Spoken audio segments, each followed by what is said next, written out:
Para nosotros es muy importante que usted pueda entender el Evangelio. Porque si usted entiende el Evangelio, aunque parezca increíble, su vida será mejor.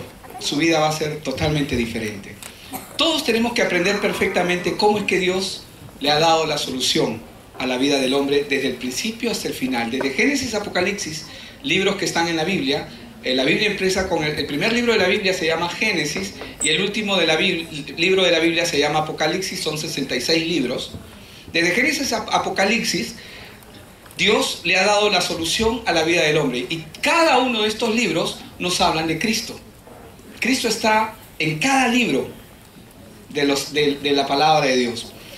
Ahora, asimismo, también tenemos que aprender a ver cómo la semilla del Evangelio nace en Génesis. El Evangelio, hermanos, nace en Génesis, porque Dios es la palabra, y al final termina convirtiéndose y manifestándose en la promesa que es Cristo. Si bien es cierto, ustedes tienen ahí en pantalla un verso muy conocido, que luego lo vamos a entender: no me avergüenzo del Evangelio, porque es poder de Dios para salvación de todo aquel que cree, del judío primeramente y también del griego. Pues en el Evangelio la justicia de Dios se revela por fe y para fe, como está escrito: mas el justo por su fe vivirá. Lo vamos a entender después, pero es el versículo sobre el cual quiero pararme en esta mañana. Quiero pararme sobre la palabra y quiero pararme sobre ese verso. Vemos cómo es que Cristo, Dios le da ese pacto al hombre. Dios le da un pacto al hombre. Diga conmigo: pacto. ¿Qué es un pacto? Es un acuerdo. Hermanos, Dios le da un pacto al hombre desde Génesis. Desde el inicio de la historia de la humanidad, desde Génesis, Dios le da un pacto al hombre. Y Dios quiere que ese pacto, y nos muestra a través de la historia, cómo ese pacto, que no es otra cosa que su Evangelio, muestra el poder de Dios escogiendo hombres para traer respuestas en distintas etapas de la historia y en diferentes generaciones.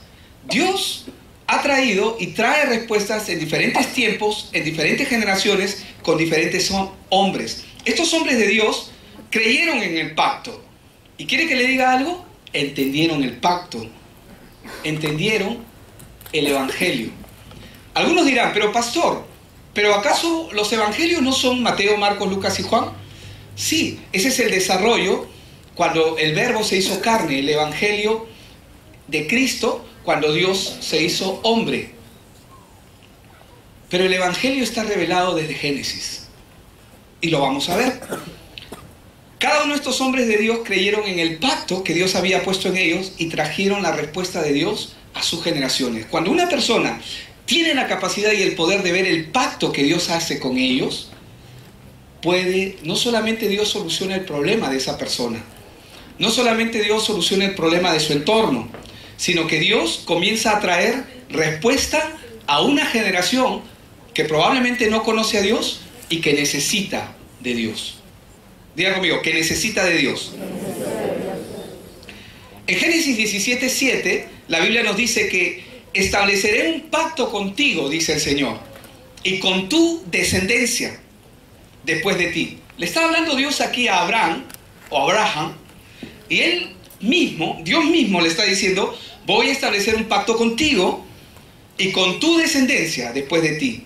De generación en generación, un pacto perpetuo, para ser tu Dios y el de tu descendencia después de ti. Hay una preocupación, no es una preocupación, hay un desarrollo que Dios quiere que el hombre vea y entienda y conozca, que Dios ha establecido un pacto con su pueblo, de generación en generación. ¿Qué significa eso? Cuando Dios establece algo, escúcheme bien, nadie puede detener lo que Dios ha empezado. Nadie, absolutamente nadie. Satanás mucho menos. Cuando Dios empieza algo, lo que Él ha empezado, Él lo va a terminar y lo va a terminar bien. Si Él a usted lo llamó, Él va a terminar bien la obra que Él está empezando o que empezó en usted. Así es. Ahora, cuando el hombre puede entender y conocer qué representa el pacto con Dios, puede sonar un poco soberbio, altivo, peyorativo lo que voy a decir. pero hermanos, te vuelves invencible ante las circunstancias. No estoy diciendo que la persona no va a ser afectada por circunstancias. Lo que estoy diciendo es que su mirada está por encima de lo natural. Porque entiende que esa persona no se mueve por sí misma. Bueno, se mueve por sí misma, claro está, pero que Dios está encima de él. Que Dios está con él. Y cuando una persona puede entender que Dios está contigo, no solamente decir si está conmigo, ¿quién contra mí? Sino realmente, ¿quién puede en contra de uno? Ni el mismo enemigo. Ahora, vamos a ver algunas personas que entendieron este pacto y conocieron este evangelio. Por conocer este pacto y conocer este evangelio, escúchenme bien, Abel ofreció más excelente sacrificio que Caín. Cuando Abel, usted se preguntará, ¿quién es Abel? Adán y Eva tuvieron dos hijos, Caín y Abel. Y Dios dejó una forma para establecer relación con él a través de sacrificio. Abel entendió el pacto con Dios. Y dice, y la Biblia nos enseña en Hebreos, que Abel ofreció a Dios más excelente sacrificio que Caín, por lo cual alcanzó testimonio de que era justo, dando Dios testimonio de sus ofrendas, y muerto aún habla por ella. Sus ofrendas hablan todavía. ¿Por qué hablan sus ofrendas? Porque entendió quién es su Dios. Hay poder cuando una persona entiende quién es su Dios. Es ese poder que tuvo la capacidad de, en el caso de Elías, resucitar a un muerto. Fue Elías, ¿verdad? Sí. Que cuando un hombre cayó muerto en la tumba de donde estaba Elías, donde estaba Elías, vivió. ¿Por qué este hombre vivió cuando cayó en ese lugar? Porque ahí estaba la tumba de un hijo de Dios que entendía el evangelio. Hay poder. Por eso es que la Biblia nos enseña que aún las ofrendas hablan. Ahora, ¿se ha preguntado por qué fue asesinado Abel? ¿Se ha hecho la pregunta? ¿Se imagina por qué? Yo le voy a decir por qué. Porque Abel tenía claro el evangelio. ¿Qué es el evangelio? Pero pastor, tú hablas de evangelio, me mencionas el evangelio. El evangelio es Cristo. Tenía claro quién era Dios, quién era su Señor y el plan que él quería hacer. Él tenía claro el evangelio y sabe que Satanás siempre va a buscar eliminar a aquellos que tienen el evangelio. Va a tratar de callar sus bocas, va a tratar de eliminarlos. A los que portan el evangelio. Ahora, no hablamos de aquellos que dicen que son creyentes y viven como les da la gana, o que llevan un evangelio a su manera. Ellos en realidad no son peligrosos para Satanás. Quien es peligroso para el enemigo, para Satanás, es alguien que entiende el evangelio y que conoce perfectamente su condición. Hablamos de aquellos que entienden que Dios es la respuesta al problema de la humanidad. Aquellos que entienden que Cristo es la vacuna que neutraliza el veneno introducido en Génesis 3 a través de la serpiente. Hablamos de aquellos que entienden que este evangelio es tan poderoso que trae las respuestas que el hombre necesita. Y ojo, no solamente trae las respuestas para lo que el hombre necesita, sino trae respuesta a generaciones. Es decir, a nuestro entorno, a la gente que nos rodea, a los que estamos alrededor. Tiene ese poder. Por conocer este pacto y conocer este evangelio, la Biblia nos enseña que Enoc fue traspuesto para no ver muerte. Y no fue hallado porque lo traspuso Dios, y antes que fuera traspuesto tuvo testimonio de haber agradado a Dios. Porque entendió quién era Cristo. Entendió el evangelio. Entendió el plan de Dios. Entendió el pacto. ¿Sabe usted por qué Dios se llevó a Enoc? Porque agradó a Dios, dice la Biblia. Y la Biblia más adelante dice que el mundo no era digno. Enoc es el único, aparte de Elías, dos hombres que la Biblia registra, la historia de la Biblia registra, que no han visto muerte. Sin embargo, Romanos 8:8 nos enseña dice que los que viven según la carne no pueden agradar a Dios. Una persona que vive según la carne no puede agradar a Dios, no le va a agradar. ¿Y qué es una persona que vive según la carne? Es una persona que hace lo que se le da la gana, o que vive el evangelio a su manera, o que cree a Dios a su manera. No podemos creer a Dios a nuestra manera. Hay una forma que Dios ha establecido a través de su palabra. Por eso es importante ser parte de un discipulado, por eso es tan importante asistir a los grupos de alcance. Vivir en la carne es vivir de acuerdo al propio criterio. Por conocer este pacto y conocer este evangelio, Noé, ¿cuántos se acuerdan de Noé? Noé ya es más conocido, ¿verdad? Todos conocemos a Noé. Cuando fue advertido por Dios de estas cosas que aún no se veían, con temor preparó el arca en que su casa se salvaría, y por esa fe en el pacto, en lo que Dios quería hacer, condenó al mundo y fue hecho heredero de la justicia que viene a través de la fe. Por conocer este pacto, este evangelio, Abraham, siendo llamado, obedeció para salir al lugar que había de recibir como herencia y salió sin saber a dónde iba.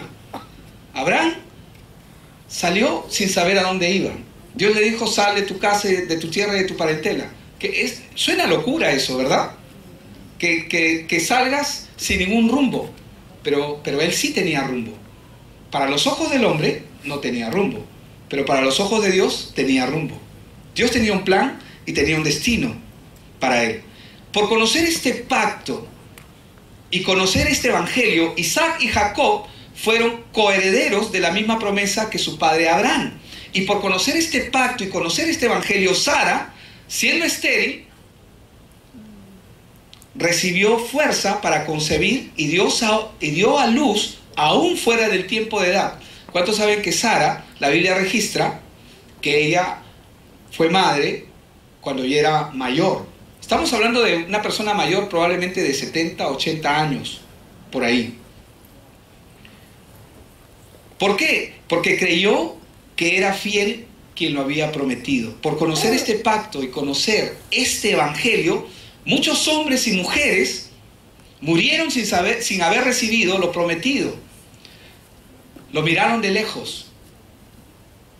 Hermanos, el evangelio ya estaba revelado, pero Cristo tenía que ser manifestado 4000 años después. Pero ellos pudieron ver lo que otros no veían. Eso es verdadera fe, ¿verdad? Ver lo que no hay o lo que no se ve, pero ellos lo vieron y gozaron de ello. Dice que lo miraron de lejos, creyéndolo y saludándolo, confesaron. ¿Saben lo que ellos hicieron? Confesaron que eran extranjeros y peregrinos en este mundo al cual no se aferraron. ¿Cuánta gente se aferra a este mundo? ¿Cuánta gente se preocupa? Uy, ahora me va a pasar esto, me va a pasar aquello. O de repente les da una enfermedad, inmediatamente se ponen mal. Y ojo, no estoy diciendo que porque hay que cuidarse, de todas maneras Dios tiene un plan. Pero hermanos, estas cosas a la persona le quitan la vida. No nos aferremos a esta vida. Hay algo más grande que Dios tiene. Pero para poder conocer y entender eso más grande que Él tiene, tenemos que conocer el evangelio y conocer a Jesucristo. ¿Quién es? La respuesta que Dios tiene para la vida de nosotros, para la vida del hombre. Por eso dice la Biblia, dice que ellos confesaron que eran extranjeros y peregrinos en este mundo al cual no se aferraron, por lo cual Dios no se avergüenza de llamarse a sí mismo Dios de ellos, porque les ha preparado un lugar, una ciudad, una tierra. Por conocer este pacto y conocer este evangelio, Abraham, cuando fue probado, ofreció a Isaac, a pesar de que Dios le prometió descendencia en un hijo que lo tuvo casi a los 80 años, ¿verdad? No, 99 años. Dios le dio un hijo a los 99 años y ahora Dios le está pidiendo a su hijo que lo sacrifique.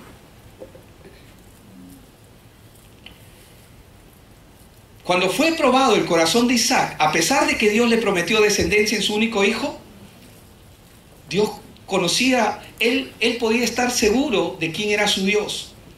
y de que Él era poderoso para levantar aún de entre los muertos a su hijo. Él estuvo dispuesto a dárselo, porque conoció a su Dios. No fue necesario en la práctica. Por conocer este pacto y conocer este evangelio, Jacob, al morir, bendijo a cada uno de los hijos de José. Y cuando hablo de José, estoy hablando del que fue gobernador de Egipto y adoró a Dios apoyado en el extremo de su bordón. Por conocer este pacto y conocer este evangelio, Moisés, cuando nació, fue escondido por sus padres por 3 meses. ¿Sabe por qué fue escondido Moisés? En lo natural ellos lo hicieron naturalmente, pero Dios tenía un plan. Era el plan de Dios que Moisés sea escondido, protegido. ¿Y dónde viene a nacer Moisés? En la casa. Perdón, ¿dónde viene a vivir su infancia y a criarse Moisés? En la casa del faraón, del reino y del imperio más poderoso, o la monarquía, mejor dicho, más poderoso que había sobre la tierra.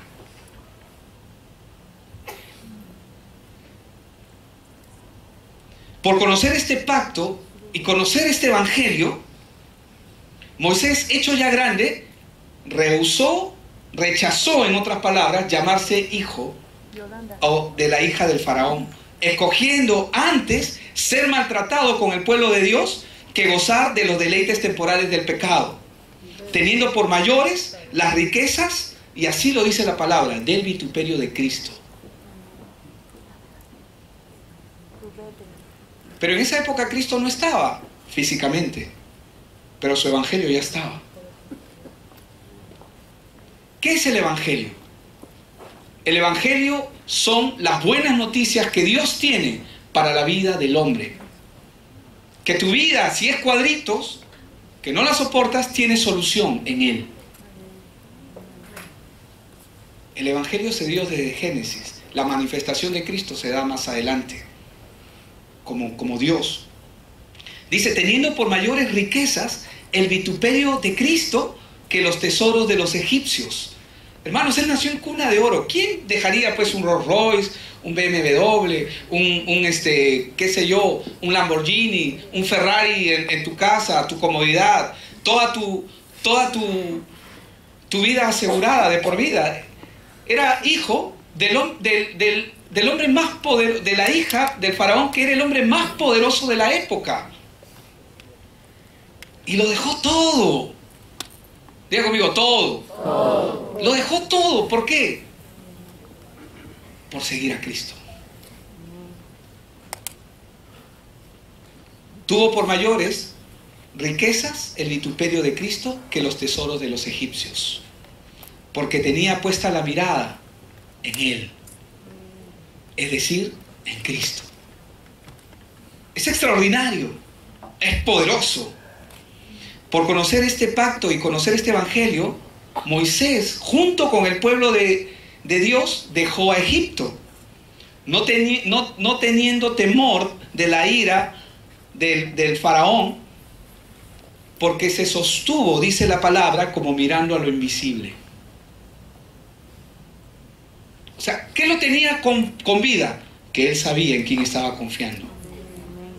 Hermanos, él escapó a un callejón sin salida. Todo el pueblo de Dios con él estaban saliendo a un callejón sin salida. ¿Sabes lo que es un callejón sin salida, verdad? Es un callejón sin salida. Ahora, él estaba y se dirigió, y la Biblia dice que ¿con qué se topó? ¿Era una limitación o no? ¿Pero qué hizo él? Confió en el Señor. Tú vas a hacer algo acá. Señor, no tengo salida ante esto. Tú vas a hacer algo acá. ¿Y fue así o no fue así? Amén. Porque su galardón, su mirada siempre estuvo puesta en Cristo. Amén. En el Señor. Por conocer este pacto y conocer este evangelio, Moisés también, junto con el pueblo de Dios, celebró la Pascua. Lo que nosotros hemos hecho ahorita, ¿saben qué es? Se llama Santa Cena. Pero la cena era figura de la Pascua. Celebró la Pascua como nosotros lo hemos celebrado ahora. Hemos celebrado la Santa Cena. Es una fiesta que Dios la reemplazó con otro sacramento, con otro mandato. Y todo eso hasta que Él venga. Esto es extraordinario. Celebró la Pascua, que era figura de la obra de Cristo, para que el que destruía a los primogénitos, es decir, el juicio que iba a venir que vino sobre Egipto, no los tocó a ellos. Cuando nosotros estamos en Cristo, y la Biblia enseña que va a venir juicio sobre la humanidad. Y no estoy hablando de la humanidad. Algunos piensan que el juicio, ¡ay, el terremoto! ¡Ay, Katrina! O podemos pensar que esas cosas son terrenales. La Biblia nos habla de un juicio espiritual que va a haber, y del cual todo hombre va a pasar por ese lugar para recibir conforme a sus obras. Pero los que están en Cristo, la Biblia enseña que no van a ser tocados. La pregunta es, ¿por qué, pastor, no van a ser tocados? ¿Sabes por qué no van a ser tocados? Porque Cristo pagó el precio que esa persona debería haber pagado. Eso es el sacrificio de Cristo. Lo vamos entendiendo, ¿verdad? Por conocer este pacto y conocer este evangelio tan precioso y poderoso, Moisés junto con el pueblo de Dios pasaron el Mar Rojo como por tierra seca. Y los egipcios intentaron pasarlo igual que ellos. Pero cuando el último de los hebreos, del pueblo de Dios, el último, quitó los pies del Mar Rojo, el mar se cerró. Y todos los egipcios murieron. Fueron ahogados, dice la palabra. Por conocer este pacto y conocer este evangelio, cayeron, dice la Biblia, los muros de Jericó después de que los creyentes, en este caso, que el pueblo de Dios los rodeó 7 días. Confiaron en Dios. ¿Dónde estaba puesta la mirada? En Dios, en Cristo. Por conocer este pacto y conocer este evangelio, muchos, y la Biblia lo registra así, en Hebreos 11, conquistaron reinos, hicieron justicia, alcanzaron promesas, taparon bocas de leones, apagaron fuegos impetuosos, evitaron filo de espada, sacaron fuerzas de debilidad, se hicieron fuertes en batallas, pusieron en fuga ejércitos extranjeros, etcétera, etcétera. Y la historia es mucho más. Pero me encanta lo que dice Hebreos capítulo 12. Por tanto, dice Hebreos 12, 1, 2. Nosotros también, habla de los que creen, de los que tienen confianza en Cristo, teniendo en derredor nuestro tan grande nube de testigos. ¿Qué es un testigo? Alguien que presencia la obra de Dios. ¿Qué es un testigo? Si hay un evento en un lugar y una persona está ahí y se gana con todo el pase, ¿en qué se convierta? En un testigo, ¿verdad? Se convierte en un testigo. Bueno, acá la Biblia nos está hablando de que, por lo tanto, nosotros también, teniendo en derredor nuestro tan grande nube de testigos, y ha hablado de todos estos hombres en Hebreos capítulo 11, despojémonos de todo peso y del pecado. En otras palabras, no perdamos tiempo. Empecemos a caminar como tenemos que caminar, derechos, correctos, hacer lo que Dios nos ha llamado a hacer. De todo peso y del pecado que nos asedia, y corramos, dice, con paciencia la carrera que tenemos por delante. Tranquilo. Algunos están desesperados. Tranquilo. A mí me encanta Sixto Porras, que dice, tranquilo, dice, tómalo con calma. Porque a veces nosotros somos impetuosos en querer las cosas rápidas. Tranquilo. Corramos con paciencia. Tampoco pues tortuga, ¿no? Pero tranquilo, Dios tiene cuidado de ti. Y me encanta el verso 2 porque dice, puestos los ojos, ¿en quién? ¿En quién pusieron los ojos estos hombres? Estamos en Hebreos 12. Quiero decirles que capítulos y versículos le ponen a la Biblia para tener facilidad de leerla y entenderla, pero los originales no tenían ni capítulos ni versículos. Así que inmediatamente después que en Hebreos 11 se enseña acerca de estos testigos, viene esto, ¿no? Y dice, puestos los ojos en Jesús. ¿En dónde tenían puestos estos testigos los ojos? En Jesús. ¿Es claro o no es claro? Muy claro. El autor y consumador de la fe, dice, el cual por el gozo puesto delante de él, sufrió la cruz, menospreciando el oprobio, y se sentó a la diestra del trono de Dios. Ahora, cada uno de estos hombres y mujeres de Dios eran portadores del Evangelio y trajeron el poder de Dios. Cada uno de estos hombres que hemos mencionado hace un instante, los que están en Hebreos 11, cada uno de estos hombres y mujeres de Dios eran portadores del Evangelio. ¿Y saben lo que hicieron en su época? Trajeron el poder de Dios. ¿Por qué? Porque sabían quiénes eran. Y sabían con quién estaban.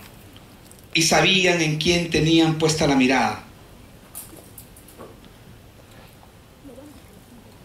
Es como que el padre que está con su hijo y siempre hay otros muchachos que le hacen bullying y cuando el papá pasa con el hijo, los muchachos se tiran para atrás, ¿no? Se miden, ya no se meten con él. Tenemos que entender quién está con nosotros. El Padre está con nosotros. Dios está con nosotros. Con la venida de nuestro Señor Jesucristo, el pacto de Dios, la promesa de Dios, se hace carne y visible a los hombres. Pero este pacto y esta promesa de Dios ya era visible. La Biblia lo registra, lo hemos leído en Hebreos 11 anteriormente. Ya era visible para todos estos hombres de Dios que hemos mencionado. Ellos vieron lo invisible. Ellos vieron lo que otros no podían ver. Y como vieron lo que otros no podían ver, comenzaron a usar lo que ellos podían ver en ventaja para traer el poder de Dios y el reino de Dios. Un ejemplo pequeñito. David cuando mata a Goliat.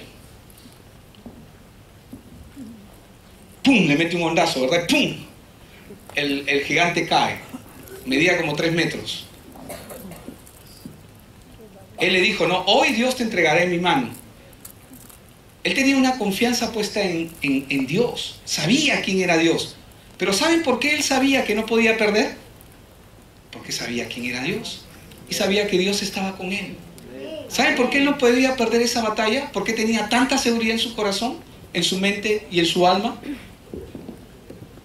Porque cuando Dios lo llamó, cuando llamó al profeta Samuel para que le diga a él que él iba a ser el próximo rey, le dijo, tú vas a ser rey. Y cuando él está enfrentándose con Goliat, él no era rey.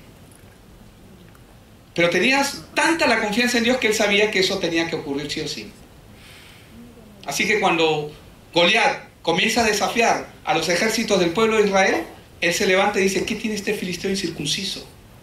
Este hombre sin pacto. Y no era hombre, probablemente era una mezcla ahí. Pero él dice, ¿qué tiene este que se atreve a desafiar a los hijos de Dios? Se ha metido, este no se ha metido con nosotros, este se ha metido con Dios. ¿Te das cuenta? Él no se ha metido conmigo, él se ha metido con Dios. Y Dios lo respaldó. ¿Por qué lo respaldó?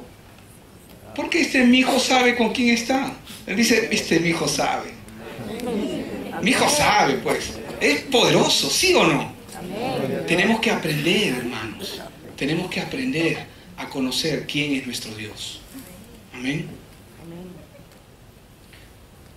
La iglesia primitiva de los apóstoles avanza con poder, y comienza a vivir el poder del Evangelio solo los primeros siglos.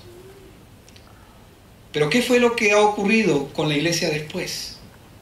Hasta aproximadamente el año 1500, ¿qué ocurrió con el Evangelio? Se perdió la esencia del Evangelio. Se rellenó con otras cosas que no eran parte del Evangelio. Hubo una corrupción del Evangelio. El Evangelio se corrompió. El Evangelio de Jesucristo, de la iglesia primitiva, el Evangelio que nosotros vemos en las Escrituras, después del siglo II y III, se comenzó a corromper. Claramente esto fue obra de Satanás, que enturbió el evangelio, lo mezcló, como hoy día vemos que ocurre. Pero ya no solamente una iglesia, sino muchas iglesias hoy han corrompido el evangelio. Pero algo ocurrió un 31 de octubre, como ayer, del año 1517. Tiene lugar la reforma protestante, iniciada por Martín Lutero. Martín Lutero iba caminando bajo una tormenta peligrosa. Un rayo cayó cerca de él mientras él caminaba, regresaba de ver a sus padres. Aterrorizado dijo: Dios, si tú me sacas de esta, yo te voy a servir. Lo sacó de esa. ¿Cuántos de nosotros hemos hecho de repente algún tipo de promesas así? Tenga cuidado de cumplir lo que dice, porque Dios va a demandar lo que sale de su boca. No, las palabras no caen vacías.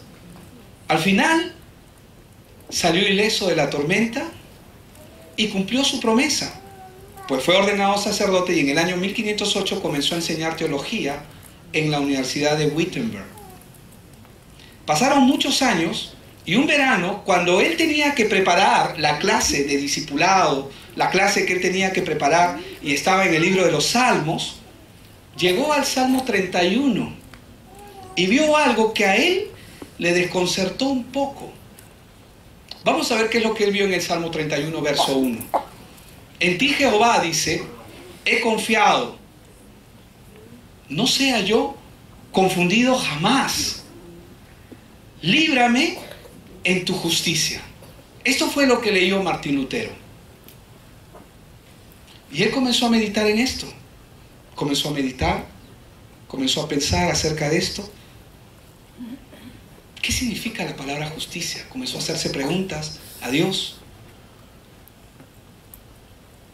¿Y cómo yo me hago justo delante de Dios?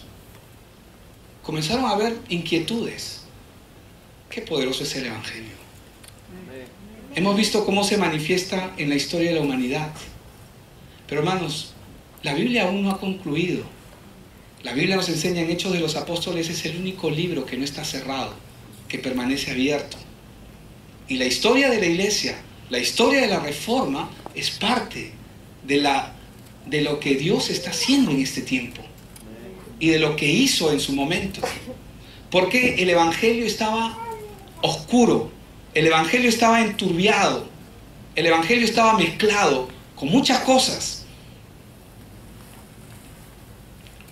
Entonces, recordemos que en aquella época los justos eran personas que hacían buenas obras, los que cumplían los sacramentos y los que compraban indulgencias, porque en esa época las indulgencias se vendían.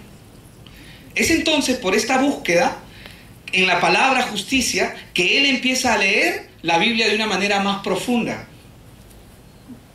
¿Y cuántos saben que no existían concordancias bíblicas como las tenemos hoy en día? Si él quería ver algo, él tenía que leer y buscar todo, ¿verdad? ¿Y saben? Hasta que llegó al capítulo 1 de Romanos. Y es por eso que ese es el verso sobre el cual nos hemos parado hoy día. Romanos 1, versos 16 y 17 dice: no me avergüenzo del evangelio, porque es poder de Dios para salvación de todo aquel que cree, del judío primeramente y también del griego. Pues en el evangelio la justicia de Dios se revela por fe y para fe, como está escrito: mas el justo por la fe vivirá. Cuando Lutero leyó este pasaje, él quiso servir a Dios porque esa era la forma que él conocía de servir a Dios, ese era el sistema que había en el momento. Entonces él se hizo sacerdote, se hizo monje, estudió, él era estudiante de Derecho, fue destacado, pero él dejó todo por seguir a Cristo, por seguir a Dios. Lo hizo al inicio a su manera, hasta que él se encontró en una disyuntiva cuando no entendía el Salmo 31, y cuando él lee Romanos 1, capítulo 1, versos 16 y 17, él comienza a entender algo que antes no había visto. Lutero se dio cuenta de que no había comprendido el Evangelio hasta ese momento. Fue por esta palabra revelada en su vida que Lutero nació de nuevo. Pero ¿cómo es posible si ha estado sirviendo al Señor? Era teólogo. En Wittenberg él daba las clases. Una persona que había sido por años monje, un sacerdote, un teólogo, un catedrático y no había tenido una verdadera conversión. Lo mismo le pasó a Juan Calvino, que también siendo monje después de muchos años, a pesar de que habían estudiado y todo, experimentan el verdadero nacimiento después. ¿Cómo es posible que personas que supuestamente ya habían tenido una conversión, pero en la práctica no era así? Es así como Lutero, en sus inicios, tuvo la intención inicial de reformar la Iglesia Católica con el fin de que la Iglesia retornara a las raíces del primer cristianismo. Él dijo, no, acá cuando el capitán no estaba visible, los marineros hacen lo que quieren. Cuando el gato no está, los ratones se mueven con lo que... Él pensaba que eran otros los que estaban haciendo y que de esto no tenía conocimiento el Papa.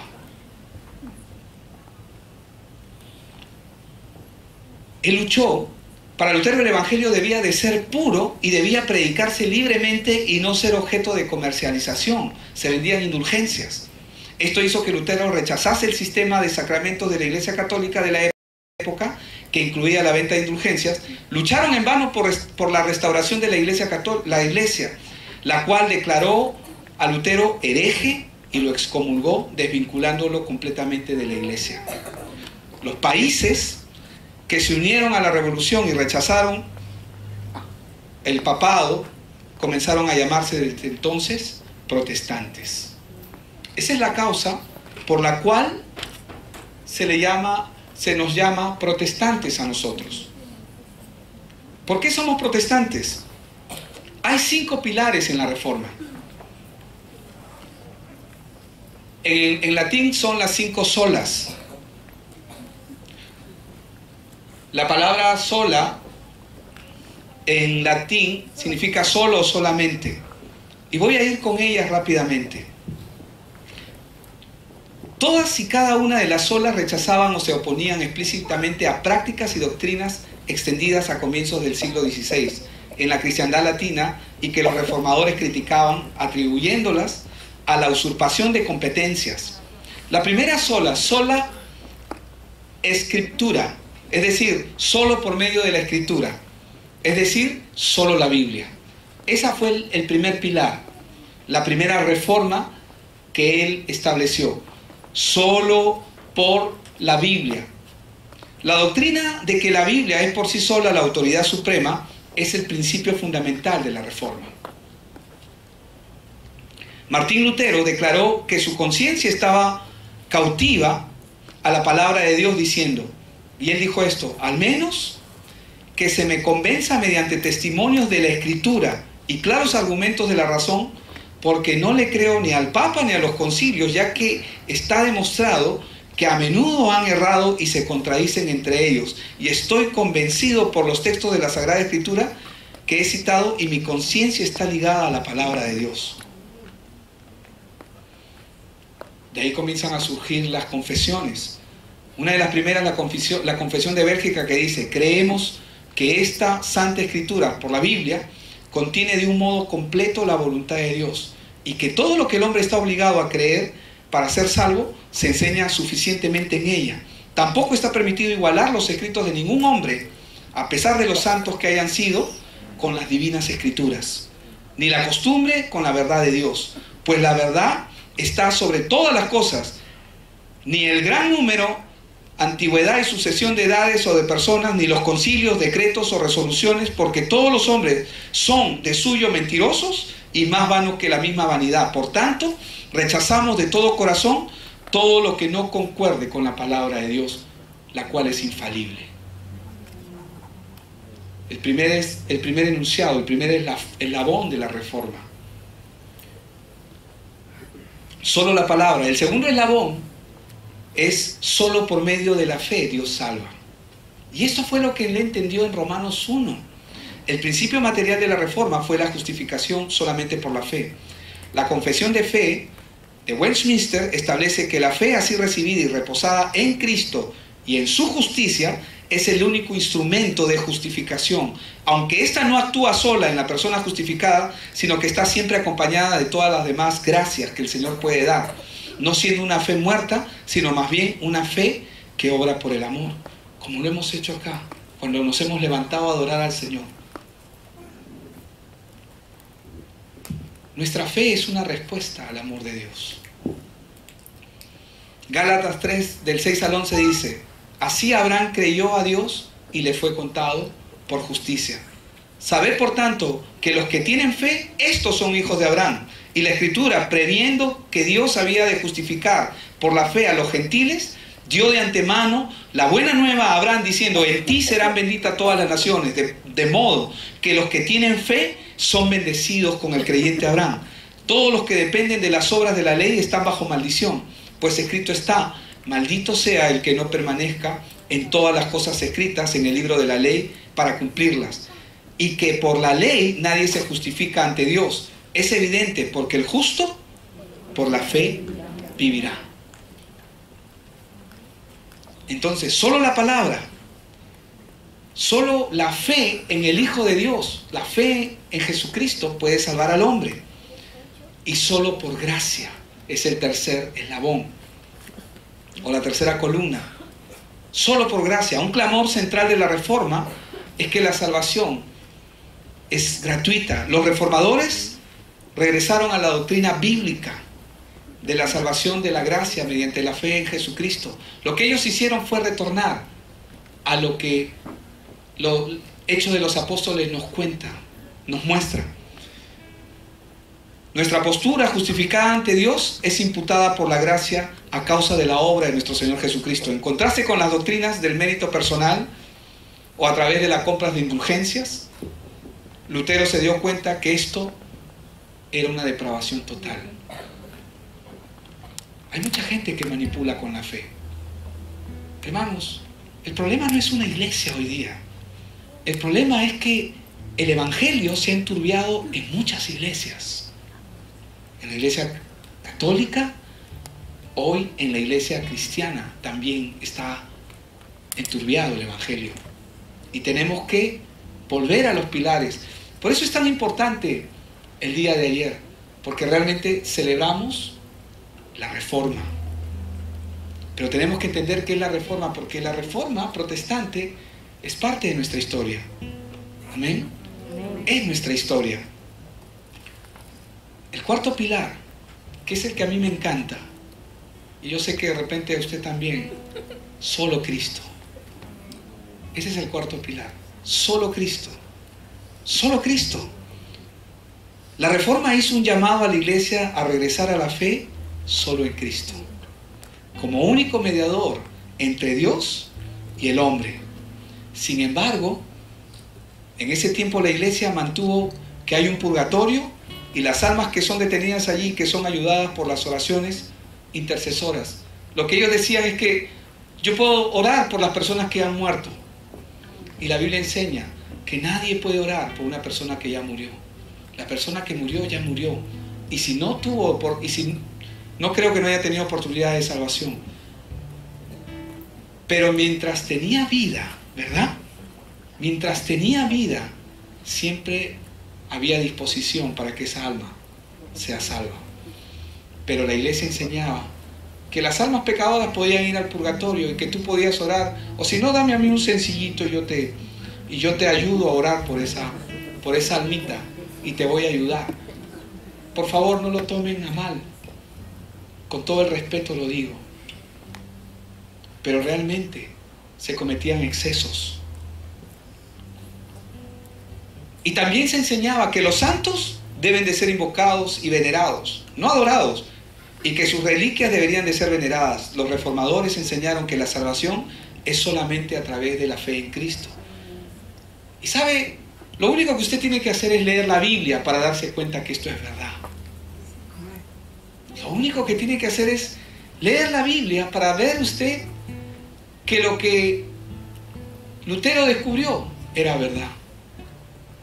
Pero él estaba preocupado porque el jefe de repente no lo sabe, el Papa no lo sabe. No, voy a pelear, tengo que tener audiencia con él para que él me escuche lo que está pasando.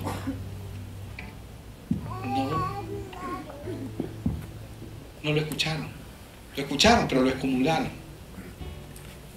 Porque lamentablemente la fe se puede contaminar con los intereses personales. Hermanos, y esto no solamente en la Iglesia Católica, por si acaso, aún entre nosotros, como creyentes. Por eso tenemos que tener cuidado. Cuando el apóstol Pablo le hablaba a Timoteo como a un hijo, le decía, cuídate de ti mismo. Amén. Hermanos, ¿cuántos sabemos que podemos ser peligrosos? Tenemos que ser conscientes de ello. No, pastor, tú eres un pan de Dios. No, hermano, el hermano es un pan de Dios. ¿Sabes? Gracias a Cristo. Ay, no es que el pastor tampoco sea maloso. No. Es que cualquier persona que vive separada de Dios va a caer en corrupción. Y hay gente que vive con Dios, cree que vive con Dios a su manera y Dios no está ahí. Y el último eslabón, o la quinta columna de la reforma es justamente lo que estábamos cantando. Solo a ti sea la gloria, Señor, mi alabanza y mi adoración, que todo el mundo confiese que tú eres el Señor. Solamente a Él sea la gloria. Él no comparte su gloria con nadie. Amén. Él no comparte. La reforma recuperó la enseñanza bíblica de la soberanía de Dios sobre todos los aspectos de la vida del creyente. Toda la vida debería ser vivida para la gloria de Dios. Amén. Dios no existe para satisfacer tus necesidades, ni mis necesidades, ni tus ambiciones, ni mis ambiciones, ni tus deseos, ni tus apetitos, ni los míos. ¿Me está escuchando? No se distraiga. Yo sé que a veces el teléfono nos distrae un poco, pero le voy a decir algo. Dios no existe para satisfacer nuestros caprichos. Dios no está puesto acá para satisfacer nuestras ambiciones, nuestros deseos, nuestros apetitos humanos, ni tampoco nuestros intereses personales ni privados. Existimos, como lo dice la Confesión de Westminster en la primera parte, existimos solo para adorar a Dios. Amén.